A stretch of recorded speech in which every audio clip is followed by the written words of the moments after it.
Bendigeri police ಠಾಣಾ ಸರಹದ್ನಲ್ಲಿ ನಿನ್ನೆ ಒಂದು ಪ್ರಕರಣ ದಾಖಲಾಗಿದೆ. ಇದರಲ್ಲಿ ಶಿವಪ್ಪ ಅಂತ ನಮ್ಮ ಆಹಾರ ನಿರೀಕ್ಷಕರೇನಿದ್ದಾರೆ ಅವರ ಒಂದು ಫಿರ್ಯಾದ್ ಮೇಲೆ ಒಟ್ಟು ಸುಮಾರು 49 ಟನ್ ಅಷ್ಟು ಅಕ್ಕಿ, 2 ಲಾರಿಲಿ, ಒಂದು ಲಾರಿಲಿ 30 ಟನ್ ಮತ್ತು ಇನ್ನೊಂದು ಲಾರಿಲಿ 19 ಟನ್ ಸೇರಿದಂತೆ ಒಟ್ಟು 49 ಟನ್ ಅಕ್ಕಿ ಇದ್ದದ್ದು ನಾವು ಒಂದು ಪ್ರಕರಣವನ್ನು ಮಾಡಿದ್ದೇವೆ. ಇದರಲ್ಲಿ ಶಿವಪ್ಪ ಅನ್ನೋರ ಕಡೆಯಿಂದ ಕಂಪ್ಲೇಂಟ್ ಅನ್ನು ತಗೊಳ್ಳಲಾಗಿದೆ. ಇದು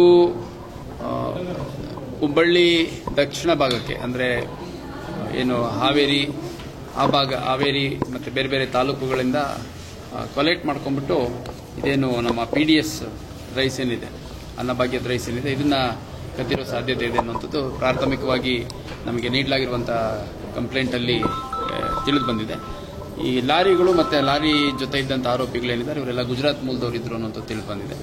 ಈಗ ಎಲ್ಲಿಂದ ಕಲೆಕ್ಟ್ ಮಾಡ್ಕೊಂಬಂದ್ರು, ಯಾರು ಇದನ್ನು ಲೋಡ್ ಮಾಡಿಕೊಟ್ರು ಮತ್ತು ಅವರಿಗೆ ಎಲ್ಲಿಂದ ಬಂತು ಅನ್ನೋಂಥದ್ದನ್ನು ತನಿಖೆ ಮಾಡಲಾಗ್ತಾ ಇದೆ. ಇಲ್ಲ, ನಾನಿನ್ನೂ ಇದನ್ನು ಡೀಟೇಲ್ಸ್ ತೊಗೊಂಡಿಲ್ಲ. ಇನ್ಸಿಡೆಂಟ್ ಆಗಿರೋದು ಅದಷ್ಟೇ ಗೊತ್ತು. ನಾನಿನ್ನು ವಿಸಿಟ್ ಕೂಡ ಮಾಡಬೇಕು.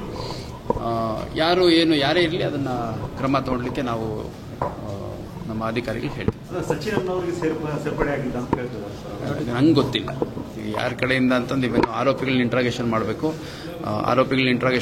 ಮತ್ತೆ ಇದು 49 ಟನ್ ಅಂದರೆ ಏನು ಸುಮ್ಮನೆ ಒಂದು ಯಾವುದೋ ಪಿಕಪ್ ಗಾಡಿಲೋ ಯಾವುದೋ ಒಂದು ಲಗೇಜ್ ಆಟೋದಲ್ಲೋ ಹೋಗ್ತಿರೋಂಥದ್ದಲ್ಲ. ಇಷ್ಟು ರೈಸು ಕಲೆಕ್ಟ್ ಮಾಡ್ಕೋಬೇಕು ಅಂತಂದರೆ ಭಾಳ ವ್ಯವಸ್ಥಿತವಾಗಿ ಒಂದು ಜಾಲದ ರೀತಿಯಲ್ಲಿ ಇರುತ್ತೆ. ಅದು ಯಾವ ರೀತಿ ಜಾಲ ಇದೆ ಮತ್ತು ಯಾರ್ಯಾರು ಇದರಲ್ಲಿ ಪ್ರತ್ಯಕ್ಷವಾಗಿ ಪರೋಕ್ಷವಾಗಿ ಭಾಗಿಯಾಗಿದ್ದಾರೆ ಪ್ರತಿಯೊಬ್ಬರನ್ನು ಕೂಡ ತನಿಖೆ ವ್ಯಾಪ್ತಿಗೆ ತರುವಂಥ ಕೆಲಸ ಮಾಡಲಾಗಿದೆ. 4 ಜನ ನಾವು ವಶಕ್ಕೆ ತೊಗೊಂಡಿದ್ದೀವಿ. ವಶಕ್ಕೆ ತೊಗೊಂಡು ವಿಚಾರಣೆ ಮಾಡ್ತೀವಿ.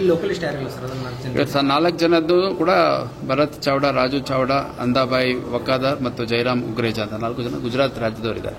ಬೇಸಿಕಲಿ ಇವರು ಲಾರಿ ಡ್ರೈವರ್ಗಳು ಮತ್ತು ಲಾರಿ ಡ್ರೈವರ್ ಜೊತೆಗಿದ್ದಂಥವ್ರು. ಎಲ್ಲಿಂದ ಲೋಡ್ ಮಾಡ್ಕೊಂಬಂದ್ರು ಸಂಪೂರ್ಣವಾಗಿ ಎಲ್ಲ ಟೆಕ್ನಿಕಲ್ ಇನ್ವೆಸ್ಟಿಗೇಷನ್ ಮಾಡಿ ಒಂದು ಸಮಗ್ರ ತನಿಖೆ ಮಾಡಿ ಪ್ರತಿಯೊಬ್ಬರು ಯಾರು ಈ ಒಂದು ವ್ಯವಸ್ಥಿತ ಅಕ್ಕಿ ಕಳ್ಳತನ ಪ್ರಕರಣದಲ್ಲಿದ್ದಾರೆ ಅವ್ರನ್ನೆಲ್ಲರನ್ನು ಪತ್ತೆ ಮಾಡಲಾಗಿದೆ.